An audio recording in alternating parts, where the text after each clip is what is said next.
Good evening and welcome to A24 on the Rocks. I will be your host this evening, Cole William Whitlaw Gibson, resident cowboy and rootin' tootin' shooter of the group.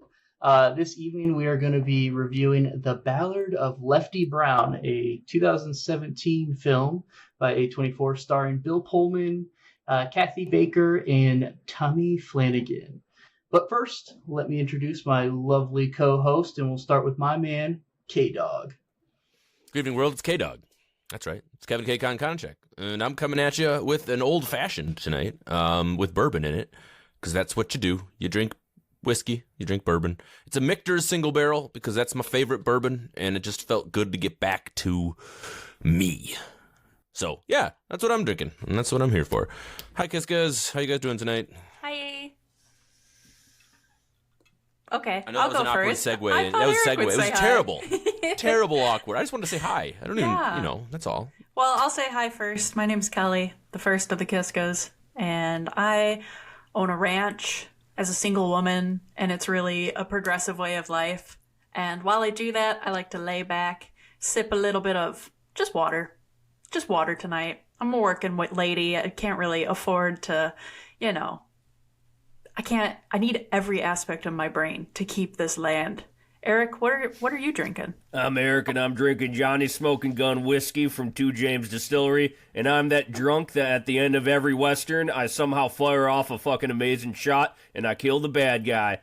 All the years of alcoholism don't affect me at all. That's me. 0. My hand is steady as a rock. 2 James is a very, very good distillery in Detroit. Yes. So, I neglected to tell you guys what I'm drinking, but I'm drinking High West Whiskey High Country. It's almost gone, and we're going to finish it tonight. I'm feeling it. So. The last time we watched a Western and you drank High West, and I was jealous that I didn't drink my bottle of High West, and now here we are again, and I didn't grab... God damn it, Cole. You should message me before we do these things. Like, we need to drink our cowboy whiskey. God damn it. I like the Low Country a little better. All right, I'll let you... I have another bottle of it called Rendezvous that's pretty good. But you know what? I'm going to get my bottle. Screw this.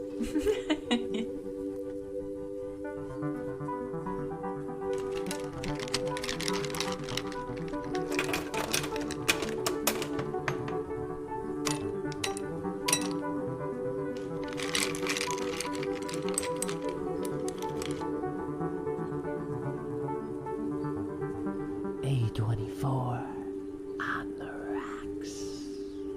These boys be lying. Why you always lying? Sometimes you gotta be sneaky. If I learned anything from VeggieTales, it's a little white lie can balloon and become a big white lie. If I learned anything from VeggieTales, is that happen. Everybody wants a water buffalo. If I learned mine is anything fast and yours from is slow. VeggieTales, it's where is my hairbrush? Right, and we never found out. Fucking Peach has hair. Why does the Peach have hair? I don't understand it.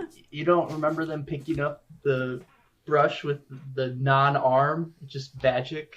Just like everything gets picked up and just hovers around. And there's a point in the song when they literally say, "I don't have any hair," so they're aware of the fact that they don't have any hair, but they just keep on going anyways. All right, back to the regularly scheduled program. Tonight, we are reviewing The Ballad of Lefty Brown. Again, it came out on December 15th of 2017. We are watching these in chronological order, so we are in the 17s towards the end. We're getting to 18 soon, folks. But this one is about a merciless cowboy set out on a dangerous journey across the frontier, determined to do whatever it takes to avenge his longtime partner who was brutally murdered in front of him in 1889 Montana. Well, first off, has anyone seen this film? I surely have not, and I feel like I am the Western fan of the group, so I highly doubt that anyone else saw this. I mean, I'm a budding Western fan, but no, you're right. I have not seen this film. You're a bit fond of Slow West, so but I love me some Bill Pullman. Out of this, Bill Pullman's pretty awesome. Yeah. I just couldn't stop but wanted to call him Mr. President the entire time. Because you're the Independence Day fan. Yeah. I'd say no, I haven't seen it, and as you all know, Western's not so much my thing, but that's probably why I hadn't seen it before. Yeah. Well, don't feel too bad because apparently no one else saw this film when it came out because it only made $7,856 and it had a budget of $5 to $8 million. Whoa. So missed it by just a bit. However, it has reached a larger audience. A24 watched it. Leading into this film, okay, Bill Pullman, what were your thoughts about his performance in this film, and more specifically his accent and the way that he kind of portrayed this character? And let's go to you, Eric, as the Bill Pullman stan. I love Bill Pullman, but I did not like him in this film, and I didn't like his accent in this film. It was almost hard to hear at times. It was very mousy, but it was like also gravelly for some reason. High-pitched, mousy, gravelly accent, and it made him, I don't know, I don't want to say like his character doesn't subvert the normal Western protagonist character. It does not subvert it, but his voice does. So it just seemed kind of out of place, and I was wondering why he was doing that specific voice. And I guess maybe it makes him seem a little more like down to earth, or like he isn't your classic Western strongman. But yeah, I don't think I liked his voice in it, and therefore I didn't really like his performance, sadly. I will agree that his voice at times was perhaps grating. I do agree, though, Eric, that the intention probably was to make him appear to be this less than stellar or less than an everyman. And when it comes to the Wild West, he's going to be this bumbling sidekick. And in order to be a bumbling sidekick, you have to mumble your words and be talked down to, and generally don't have confidence when you speak. So I think from that perspective, Bill Pullman created a character for me that I could get behind. It started out very slow. I thought that he was whiny. I thought that there was some just like what the rest of the world thought about Lefty. I also felt that way. I think that that's also maybe the way they set it up a little bit. So you see why he's kind of looked down on by the farmhands or by the wife, by everybody but Eddie Johnson. Lefty Brown's looked down on. And I think Bill Pullman did a really good job of kind of making me feel that way about him. And in the same way, made me want to cheer him on throughout the film. I think I could dissect his character a whole lot more, but I don't want to ramble. But I did, like I said earlier, it was hard for me to shake his image as the President of the United States from Independence Day, because that was like my childhood hero from an action standpoint. It was just like that guy, that speech. So he's not killing aliens in this film, but overall, I did enjoy his performance. I didn't think it was bad. So when we first, Kelly, I'm going to throw this question to you. When we first start off on this film, we're kind of introduced to Lefty Brown and his he is the sidekick to Edward Johnson. And just kind of give me your thoughts about how they introed this film with the rainy darkness and kind of their first interaction at that pub or bar. I think that the introduction of this movie was probably the peak of the action for me. I thought it was a really interesting, because immediately there were a few things going on in my mind. It's supposed to be in the 1800s. It looks old, like it's an intentionally old looking movie. They use kind of a muted amount of color for the cinematography, which I think adds to that, and it has a grainy texture. On top of that, it's raining, which adds to that whole feeling as well. So it does a good job establishing a lot of the themes that are going to kind of carry us out through the rest of the movie. And it made me think of Spring Breakers, of all things, when they're driving around the diner in that long shot. They kind of there's an echo of that to me, how they show them, I'm going in the front, you're going in the back. There's all this action happening inside, but the camera kind of scoops around the whole place, and we go with Lefty around the perimeter. And I thought that was really engaging, and it had me in the movie. It didn't keep up that energy for me. It pretty quickly lost a lot of traction afterwards, but that opening and beginning I thought was pretty powerful. I'll also say I don't think I've seen Bill Pullman in anything, so this is my first impression of him. And like Eric said with the accent, mouse. You've never seen Independence Day? I haven't. Wow. As established, Casper? I haven't seen Casper. Spaceball? Haven't seen The it. You guys, Grudge? I have seen The Grudge, but I don't remember them. Sleepless in Seattle. Okay, we can Scary name Movie 4. We can name the movie. Lake Placid? While you were sleeping. We can name the movies all day. I was scrolling through going, surely I've seen him in something because I've heard his name. No, I've seen The Grudge, but I don't remember him at all in it. So, as established, I've probably seen the least movies of our hosts on here. So this is my first Bill Pullman. And like Eric said, the mousy voice. But I get Kevin is saying he is establishing how he is as a character, and he is the sidekick, and he is low confidence. But you can establish all of that while, when you're directing this movie, I think you gotta realize, like, you can't really understand him, like 40% of the time. And that's too high of a percentage. So maybe rework that a little bit. Okay, I talked for too long. But all that said, I think that the establishing shot was a good one. I agree. I actually had myself wondering if I should put subtitles on it. A movie shouldn't do that. If I have to think about it, that means you have failed in some capacity to make me understand what you're trying to get across. I ended up not going with it because I kind of was like, I started with it, I'm just going to keep going.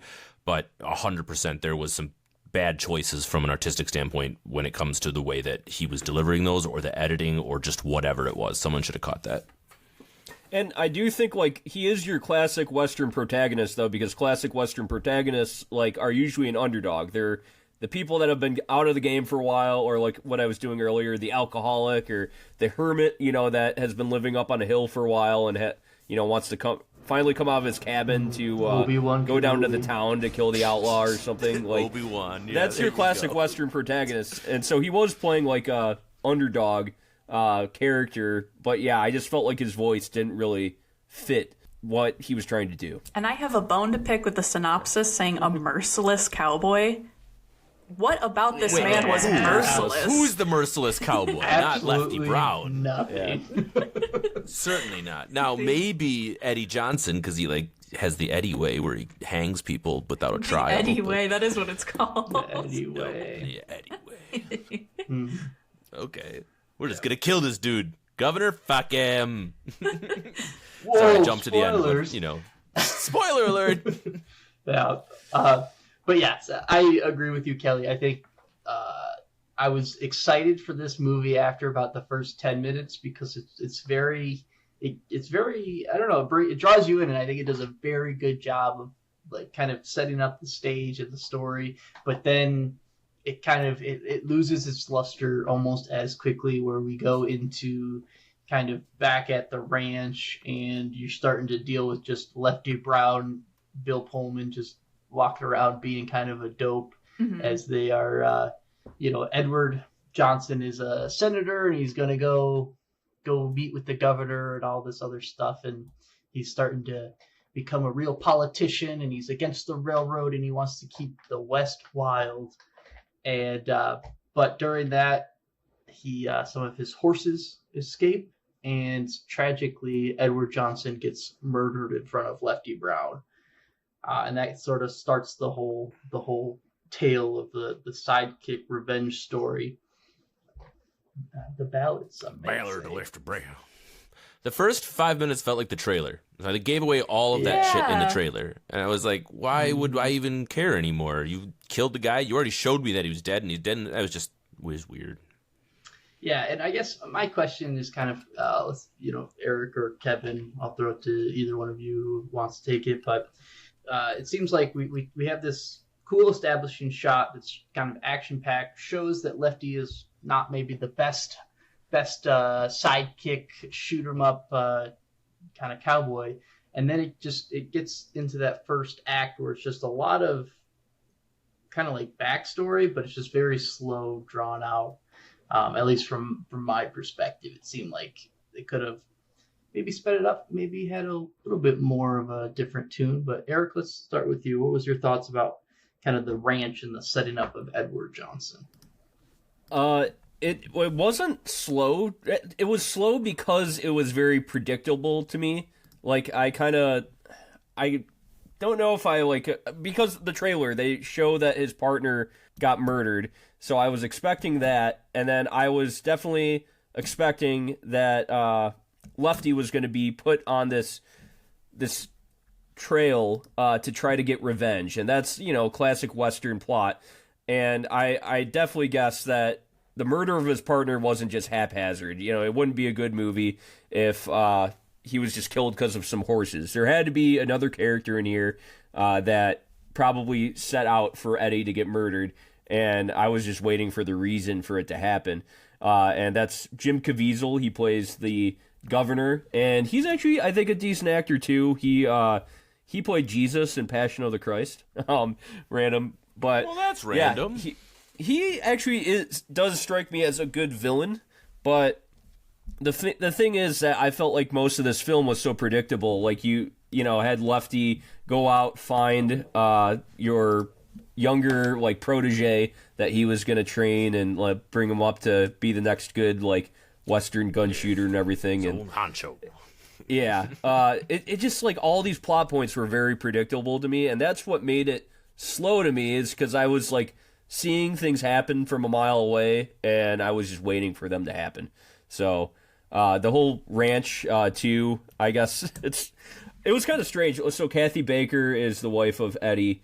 She just like immediately is like, I don't like you, get away, you know, like I don't need your help, you know. And they didn't build up her character enough for me to like believe, hey, yeah, this woman would immediately just be disdainful towards Lefty, and that wasn't even at the point where she thought that he murdered him either. So No. yeah, It's like, apparently they had a relationship of almost like 40 years, and Yeah. she apparently just hates the guy. Also, there's this like the subplot of her ranch might be taken away to her cousin, where she like mentions it, and then it's I thought it was to Lefty. No, it was to No. her first Oh, male to a heir, cousin. which happens to be a cousin she hasn't seen in okay. 40 cousin years. that is never mentioned again. It is never Well, brought up. The That's only not thing true. you get- No, it Yeah. comes back. She gets a the The letter. governor Yeah. does, I think, Yeah. name it. Oh, But like they never that's a bring up the minuscule cousin or complaint. anything. It's I just don't to know. show- That's that big of a deal. It's just to show that the governor is like sneaky, and he's willing to like change some of the rules and make some. And he's willing to but, like, cover his ass Don't as we much as know he can. that? Yeah. The ranch side story just wasn't that interesting. It was literally just to show that he'd be willing to write a fake will. And it's like, oh, wow, he's sneaky. I wonder if he's the big bad guy. I probably is. It's all this anti-railroad sentiment, too. I think it was so that you had to establish her as a strong lady who was trying to continue on without her husband. And, like, you had to have something for her to fight against. Yeah. Even though all of the men kept saying to Lefty, you have to go back to the ranch. She can't do it without you, even though you're like the biggest buffoon in this, side of the All country. right, we're splitting hairs here. Yeah, we're gonna split hairs most of this time. Let's talk about the cinematography. So this film was filmed mostly in Montana. It was a part of the Big Sky grant, and they actually raised like $10,000 for I think some museum or some national park thing for Montana. So they've raised more money for them than they did themselves. They earned- Jefferson Valley Museum. There we go. So props to them for giving all their profits to those guys instead of And then some. themselves. So, but Kelly, what were your thoughts about the cinematography and the general, how they shot this film and the scenery? I think I touched on that a little bit. I like the grainy quality. It felt old, intentionally old. And the only, let's see, the time when it really stood out to me is when his little buddy, Wild Bill, as he's later called, or is that what he's later called? Yeah, Wild Bill. He's getting better, and Lefty takes him to like a little cabin, and it's the only place where like he can be at the time, as he calls it. And I think the cinematography in that spot alone really stood out to me because it was very zen, and it was very slow and intentional, but like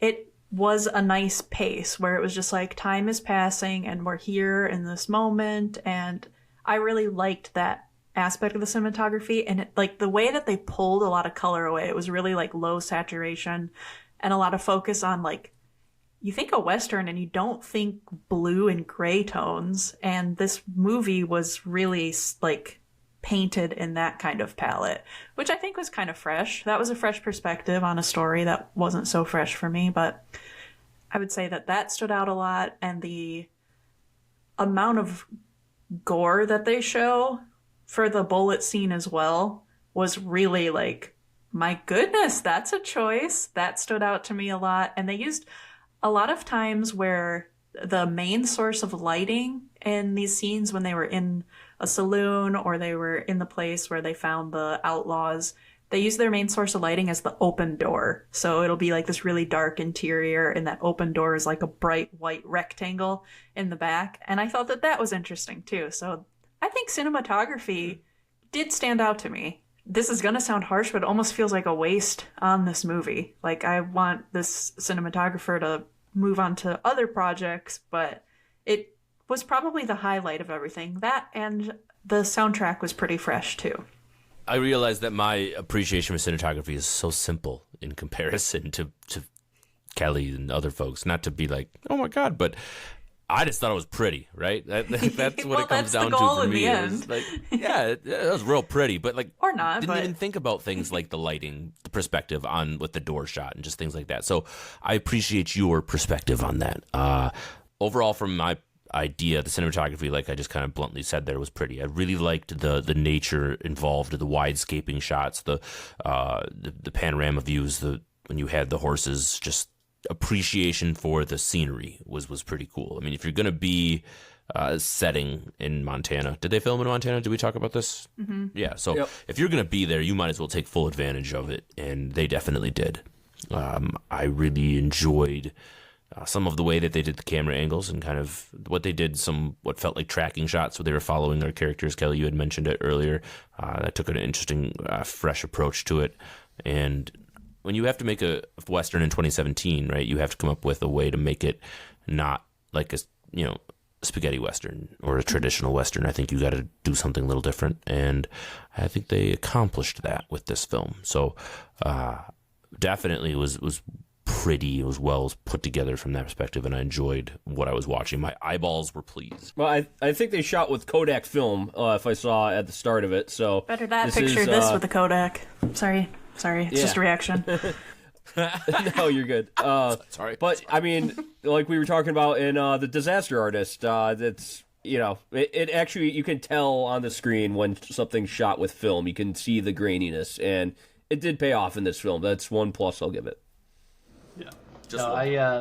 I think the cinematography, like Kelly said, was definitely the strong point of this film, and like the set design. They used a actual abandoned ghost town that was actually the original capital of Montana, so they filmed a lot of that. Whitehall, Montana? Mm-hmm.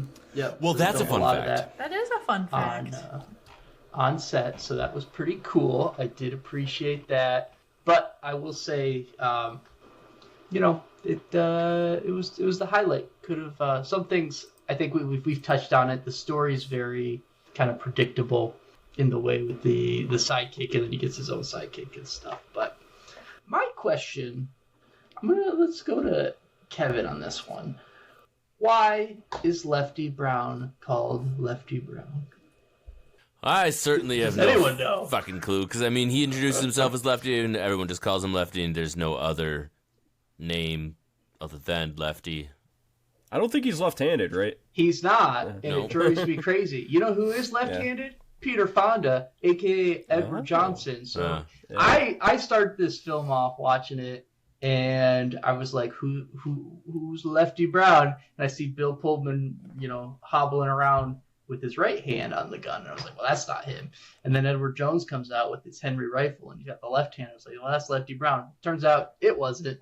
He dies. Everything's a facade. Eddie Johnson. What if Eddie Edward was Johnson. Lefty Eddie and Johnson. he had to adopt a persona? I mean, over 40 years, there's a lot of things that can go down if you're riding with a guy. I really want to know, and this film never explains it. At all. I'm just gonna shout out a random guess. So because he was left-handed, Eddie Johnson, maybe he felt Lefty was like his left-hand man instead of his right-hand man. That's a fair. Yeah, that's actually a very legitimate thing, right? If you are dominant with your left hand, they should probably your opposite side is your right. Which, Yeah. that's brilliant, Eric. I don't think no one can tell me They otherwise. should probably try to explain that a little bit if that's Yeah. actually what happened. All but- I got is like Well- as late as like the 1970s, if you were left-handed, they would still force you to be right-handed in school and like learn how to do everything right-handed. So was he so much of an oddball that they gave him that nickname? Right. The term in left field, out of left field, is Yeah. something that comes out of nowhere, or something that's on the outside. So maybe.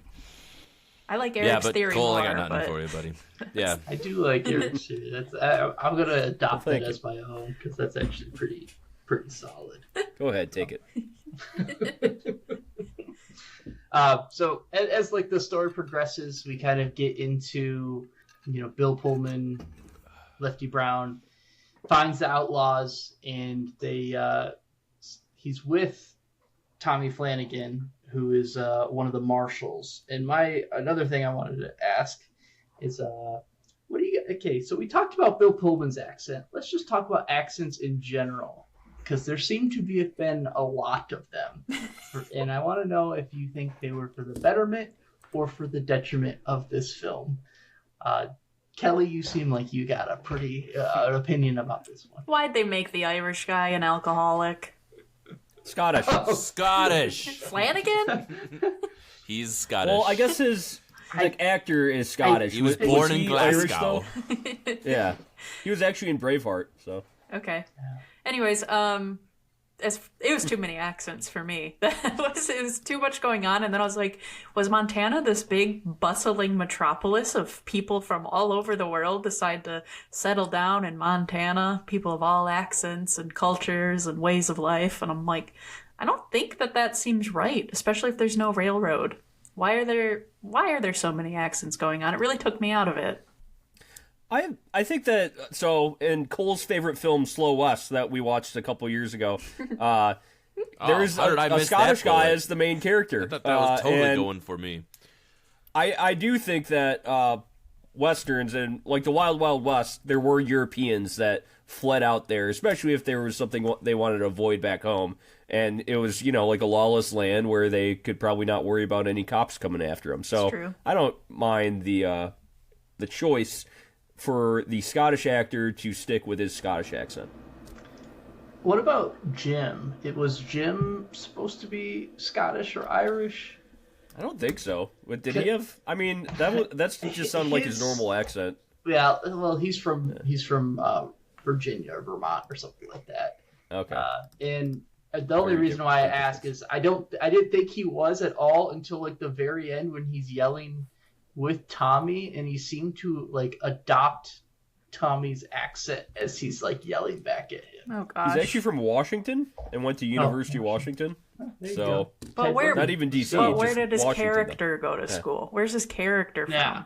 though. Yeah. Where's the governor? I don't know. But yeah, I also thought the accents was a bit much. I think it's fine to have like a couple, but when you combine Bill Pullman's Lefty Brown accent as like your baseline of like your main character, and then you throw in other ones on top of it, it gets a little convoluted sometimes. And I did not turn on subtitles, but I definitely had to put on headphones just so I could get better quality audio to understand what was happening through that. But yeah, as we progress further, there's some political intrigue and some maybe some twists that some people may or may not have seen. Kevin, what did you think about how the story progressed and the possible twist ending that we saw? Well, I mean, they revealed their hand really early, which is always a shame. Like, dude shows up for the drop, has got the money to pay him, and he gets the money and he shoots him. And it's like, well, all right, clearly that's the governor's guy. We just got told that, and the money was handed over, and that was the whole fucking thing. So I don't know. It was fine. It made sense. That was important, right? You got, the guy was opposed to the railroad. He was a senator. He was important, had a vote. He had to be eliminated. The governor wanted to pay a murder for hire and got away with it. Or I didn't get away with it, but was trying to get away with it. So the plot was there. There wasn't really any holes, but it was just revealed really quickly without a whole lot of mystery. I I don't know if that was their intention. It probably was to be, it was like, well, Lefty, it's obvious to Lefty, and Lefty's a dummy, so we have to make it obvious to Lefty. And I guess that's what they were going for. They're like, well, we need to make this as simple as possible for our simpleton main event or main character, and then the players will just kind of follow along, and the players being the watchers on the other side of the screen. So, You know what part of the twist I did like? Yeah. Did I interrupt you? Finish. No, I was done. Okay. I'm curious The now. part of the twist that I did like was Lefty holding him at shotgun point and making him spill his guts so that whatever her name is could hear it. Because she was just right outside the door. And I was like, that was clever. That's a very clever move by you, Lefty. You got your moments. So I like that aspect because everyone knows it's been established from her. She just wants to see Lefty fail.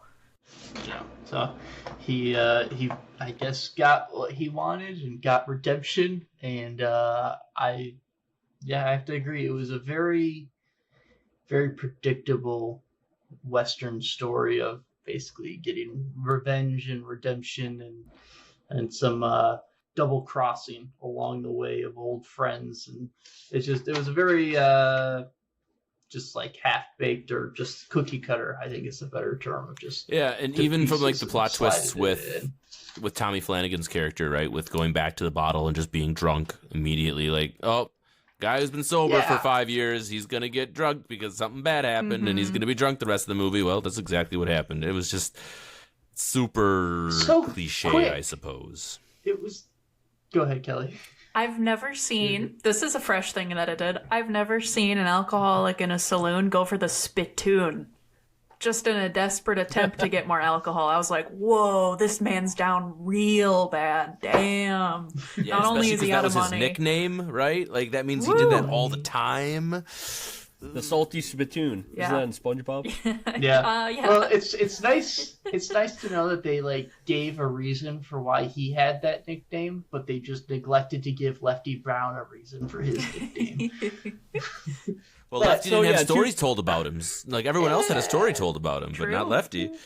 That's true. Two things I want to throw in or touch on the governor is, one, I don't think he was a bad enough villain. Like, he was just a governor, little corrupt, wanted railways to connect his state. And it's like, what's wrong with railways? Where I'm I- always pro more public transit. Come on. Where I come You from know, in gotta connect it You're at going some to kill point. one of your best friends in order to do it?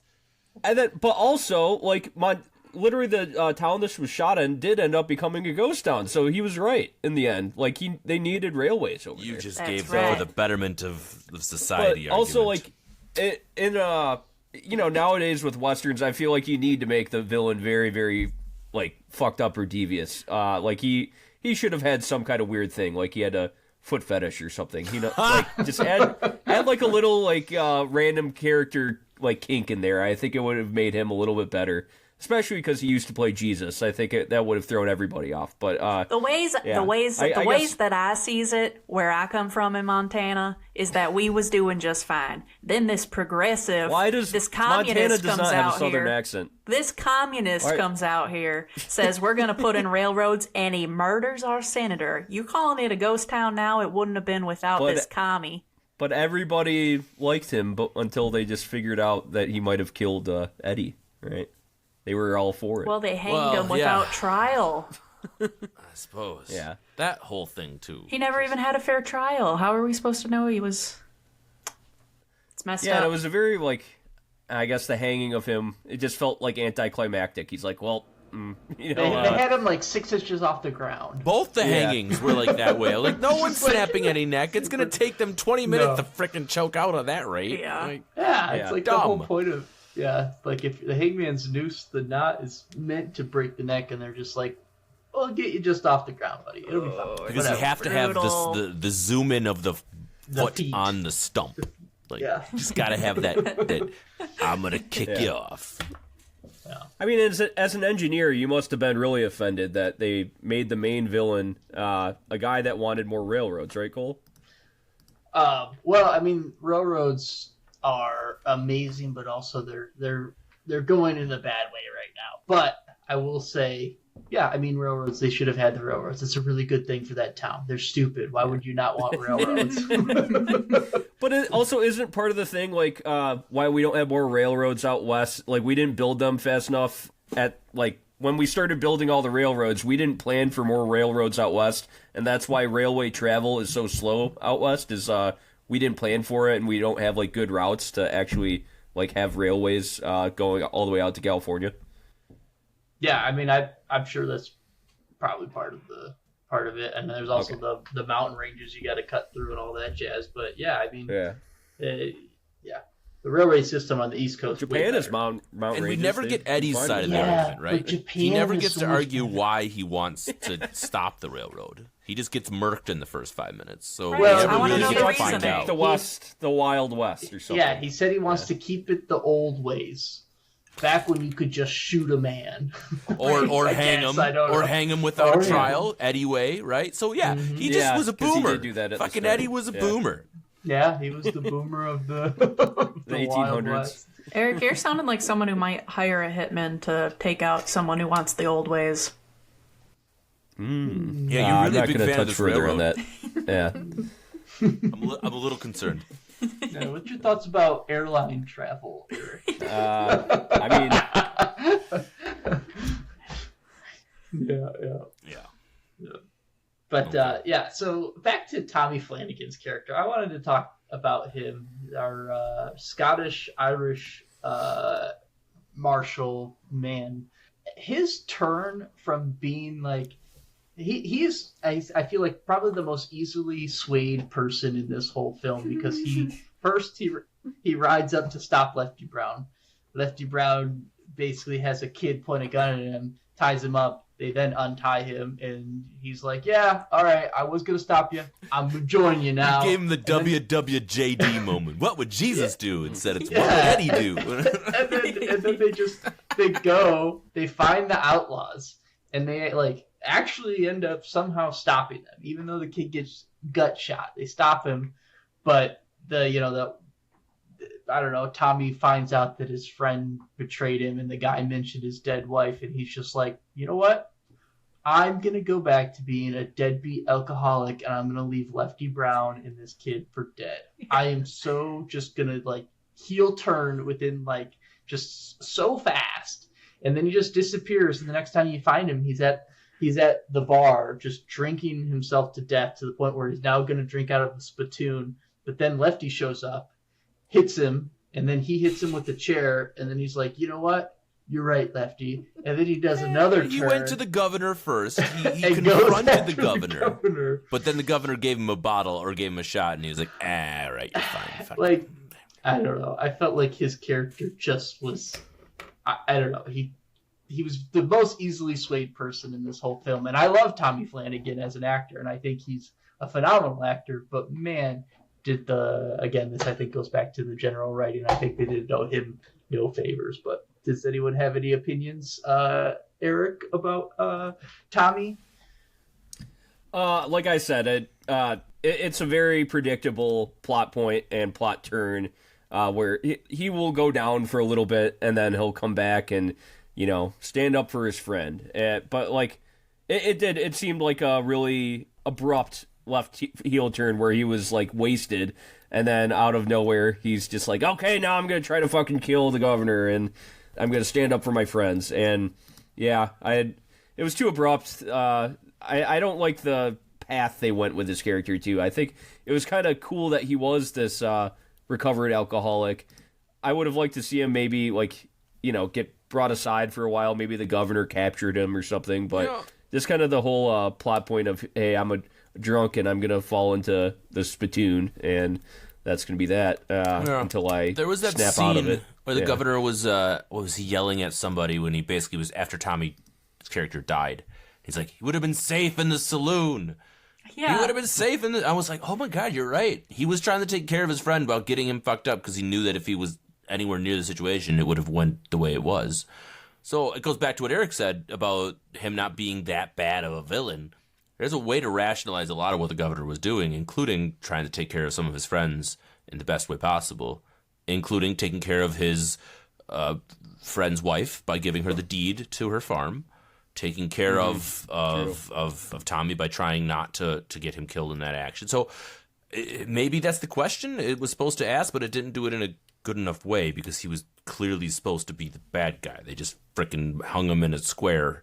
Yeah. So maybe we're only asking this. I know it's the Ballad of Lefty Brown, but I feel like we should have had some, like, I would have liked to see, like, here's the four guys in the olden days, and here's what their group was like, and here's a little bit of backstory that's going to build up the governor a little more. How did he... Right, and they teased it with those pamphlets, right, that the kid had. Yeah. So you're right, they could have absolutely done something more with that.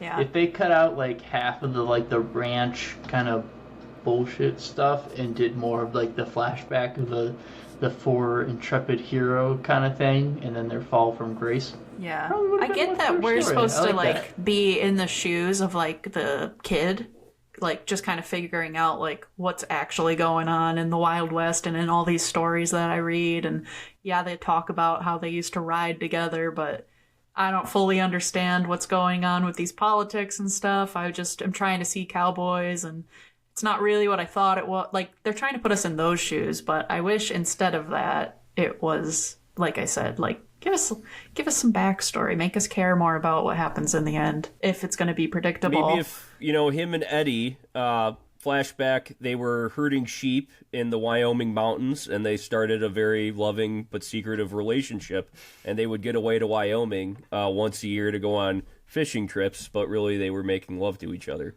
That would be a good backstory. Yeah. Yeah, I mean, it's not the plot to Brokeback Mountain at all. Yeah. It's not at all. Not at all. Nope. Or if one of them took the other one under his wing and taught him how to tie rope together in order to make a... Yeah. And how to see a dog in the mountains. That would be good. Anyway. Good times. Yeah. Let's talk about maybe another highlight of this film, which Kelly already talked about it, is the soundtrack. So I feel like the soundtrack was pretty decent, pretty good. One interesting thing about this film is Bill Pullman and his two sons were in this film. One of them was an actor, and one of them actually wrote a song called Banjo for this one. So, Kevin, what are your thoughts about the music, the score? If I don't pay too much attention to it, that means it probably did a pretty good job of integrating itself into the film. It means it also wasn't over the top excellent because I really didn't take too much note to it. It was a Western, so it did Western type things. And honestly, that's pretty much the long and short of it. I don't have too much more opinion on the way the sound came across other than it was not jarring. So good for them. Well, I thought the music was unexpected in that I don't know if I have like the words to describe it, but it wasn't like wah, wah, wah, wah, wah. Like none of that was going on, obviously. Right. But it was almost like no Ennio Morricone. It was almost like I don't know if it's the right word, but it was like trance music a lot of the times, where it was like this subtle. It almost had like trains music. It was like this almost like bassy, and there was like electronic qualities in there without it like being, but it like fit the mood and the atmosphere, but it was like really modern. And I thought to myself, I was like, I would just listen to this in the background, like while I'm doing work, and it has nothing to do with the movie would be the reason I listened to it. It was just good music to listen to, and not what I would associate with a Western if I just heard the soundtrack and didn't watch the movie. But it fit. Somehow that worked for me. Mm-hmm. The composer, his name's... was that Scott you? Sorry, Salinas. Eric. You were literally just about to say that. No, you're good. But I don't know any other film that he's done. So, very unknown composer, too. But, yeah, I didn't notice much about the music either. No.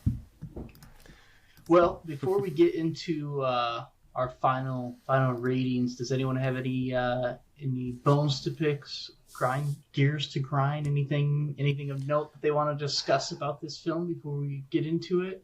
I'll say this.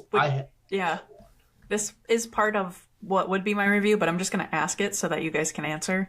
That this movie made me ask a question that I don't think a movie should ever make me ask, which is, why did this story need to be told? I guess don't think I'll it answer did. why, because I asked myself that too. And it's, for me, because the story of the sidekick doesn't get told enough, Okay. especially in a Western. So I feel like maybe the A24-esque aspect of this is that the character that normally does not get the big story now suddenly is thrust into the big story, and how will he survive? So that was it for me. I think they could have done I liked the concept of the sidekick as the main character, where like the hero gets immediately killed off and it's the sidekick taking over. But I felt like, one, we've already talked about the trailer. Basically, like everything tells you that that's going to happen. So there's no shocking like twist or surprise. I feel like it would have been better as a surprise. And two, it's like the sidekick becomes the main character and then immediately gets a sidekick. So it's like they just Yep. kind of you're not wrong. I didn't feel like he gave Absolutely. off. Yeah, he was very So- sidekickish. And he has success right away too, so it doesn't even like come across as he's like up against too many bad odds, because he's just getting away with everything, and just. Yeah, and if there was any theme that I could try to drag out of this film, it would be like keep the West the West. Like it's the whole like bottom line is that the corrupt governor killed this guy because he wanted to keep the West the West. So it's almost kind of like a tale of the government or a big politician trying to go in and ruin a small town. And it seems like almost like a very conservative film in that sense. But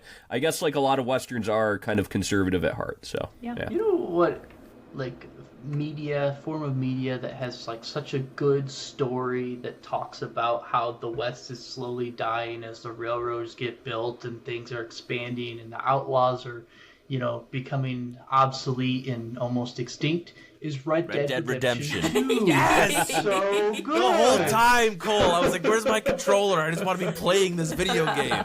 Yeah, like I will say the biggest plus out of watching this film is making me want to go replay that. That's because, so true. Man, those are so good. I'm doing it tonight. I felt like it was a recording. quest when he came across the kid, too. Mm-hmm. Where it was like, here's this whole side story. You found a kid in the woods. What's going to happen? Are you going to Let's follow talk the about that storyline? kid for a little bit, right? I really liked him. I thought the actor did a great job. The lines given were pretty funny. When he goes running into the gunfight and gets immediately shot, I was like, ha, that's realistic. Like, we'll take that. He gave us some truly blood-curdling screams, too. Oh, right? Yeah. He really did. Those were Yeah. very good. Yeah, My he dog's had that- perked up that- like, what the hell's going on? That tone of scream when it starts, like, bubbling in your throat is crazy. Yeah. And then you had just simple Lefty trying to like calm him down the whole time, just Oh my being, God, "Whoop, can't- it's just a hand. Can't find deep this into his-" bullet. Where's that? I Oh, gotta there get is. it out. I gotta But get it was it out. But at the same time, it's kind of endearing, right? You're just like, oh, Lefty. he was a bit of a stereotypical like young buck. I think though. Yeah. It felt very stereotypical to. Yeah, have that I really didn't character like in the film. choice, like you said, Cole. The idea of taking the sidekick and immediately giving him a sidekick, that takes away from the whole "you like- have to be a sidekick" thing. Literally the first person Lefty Brown finds when he's like, I'm going to be the hero and save the day. And he immediately finds someone and it just happens to be his new sidekick. Just like, okay, cool. So, Yeah. but my one thing is Montana became a state in 1889 in November, so the end of that year. This was set in clearly the summer of Montana, and they kept saying it was a state. Oh, Yeah. Got him. oh, they're off by 6 months. Oh, goddamn. You know, No, you're playing I with do the know. timeline. I think that's a negative for the film for No, sure. you're right. Why If not you- just set it 1 year later? You know, Yep. Just Yeah. one person's reading about it and they think, oh, it should be in 1890. Well, that just shows you how much those progressives are looking into the bitch. future. They already took it for granted. They think it's a state. Yeah. They always I'm get just their saying, way. They just, this had a budget of $5 to $8 million. You just put a little bit of that into someone to just do a little quality control, preferably by the name of Cole William Whitlaw Gibson, and you will be fine. Kelly, to your point though, if there's one side of the aisle that likes to reimagine history, I don't think it's the progressive side. Oh boy, we are getting into the weeds today. True. Please rate and review our podcast. Yeah. All right, let's go into our final reviews of this film. So, if you are a first-time listener, a long-time listener, or any type of listener, at the end of the film, we give a rating from A to F 24, A being the best, F being the worst, and we still see where we rank. And let's go to Eric first. Okay, so The Ballad of Lefty Brown. I think all the negatives that I have with this film, I've already said. It's very stereotypical. All the plot points I could kind of see coming from a mile away. Like, I just had to have a reason for why Eddie was killed.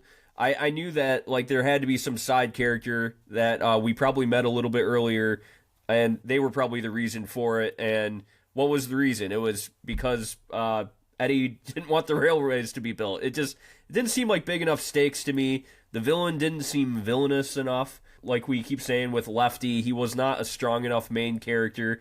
I do kind of like the idea of, like, the sidekick really going on a hero's path, but like we said, we don't have, like, the relationship built up enough with Eddie to make him feel like a sidekick, and then he immediately gets a sidekick. So that kind of derails that whole point of the film, too. Cinematography was decent, like they used Kodak film. That was kind of cool, and I like the setting of the film.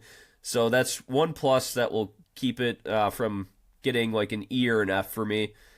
But yeah, overall, I didn't like this film, and it at an hour and 50 runtime, it felt slow because of how predictable it was.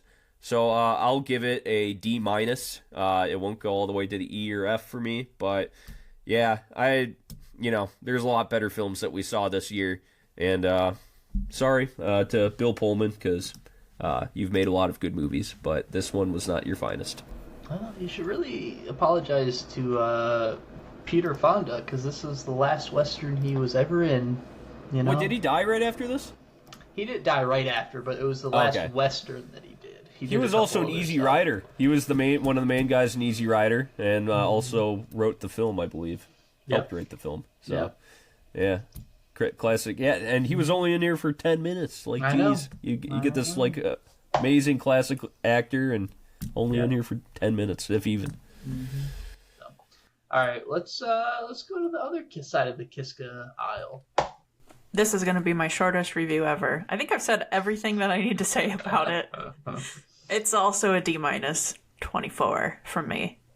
Wow, that's it. Wow, that's it. God. That's it. Really? Okay. Well, I'll go next. Jesus Christ. I will say this film, to me, is one of those films that it's so predictable, so just like, paint by numbers, cookie cutter, Western, where if you ask like 100 people to write a Western, and you just like kind of just took that average of like every single word, this would be the Western that they made. It was very predictable, very boring because of how predictable it was. The like gunfighting was fine. The cinematography was nice. Like everything was just like pretty fine, but just again the story and the I did hate Bill Pullman's accent throughout this whole film. I thought that was like the worst thing. Like you don't have to have the guy just, I don't know what accent that was or what he was really trying to do, but it kind of drove me crazy. I don't know. It just was like very boring and forgettable. And as a person that likes Westerns and likes kind of this genre, I was a bit disappointed, especially after the opening scene. Nothing really, I guess, interesting happened, or nothing. I don't know. It's like this movie's even hard to talk about. At least to me, it seemed like it's just difficult to even have a enthralling conversation about it because it's just so blah. So I gave it a D24. I gave it maybe a little bit better than the Kelly and Eric, probably just because of the Western bump up and me wanting to go play Red Dead Redemption 2. And, you know, like that's like the main plus I could get out of it is maybe want to go play one of the best video games of all time again. So that's my review. Let's go over to Kevin to wrap her up. I know it's always often odd when your review comes across as a little bit different than what you've been saying, I guess, in the content. But I got to remind myself of when I was watching this film. Not so much when I'm reviewing it, not so much in the things we're taking away, but what I was actually feeling while we were watching it. And I guess I really didn't hate it. I was kind of enjoying feeling sympathetic with Lefty. I definitely enjoyed the scenery and the cinematography.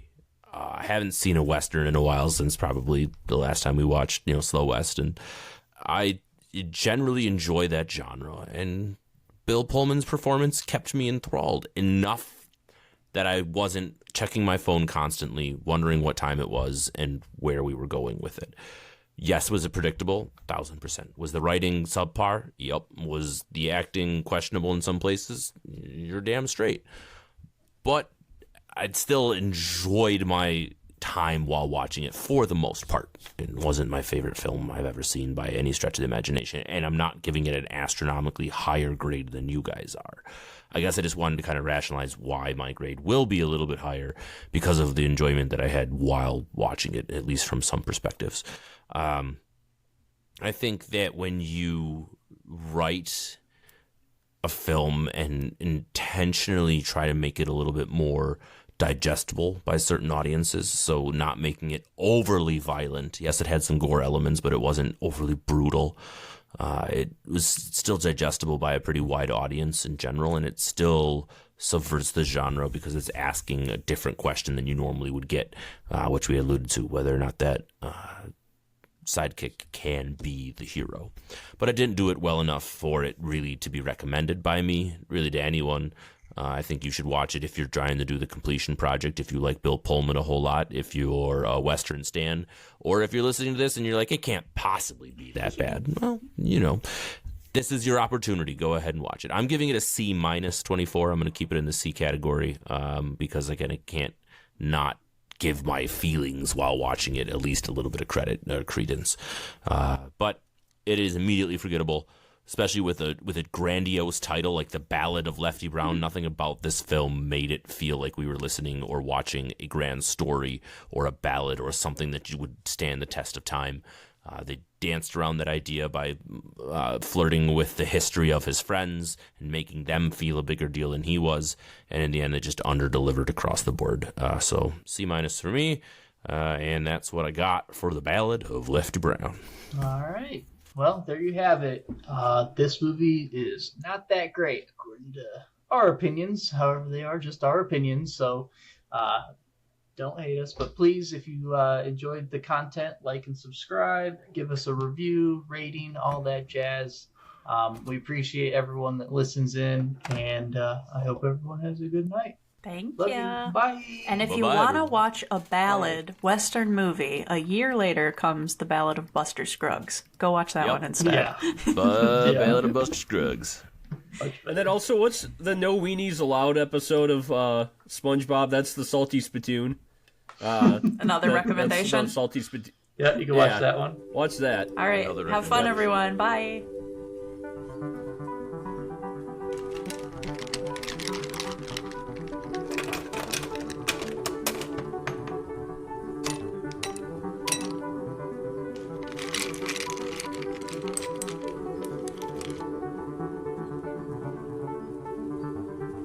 A24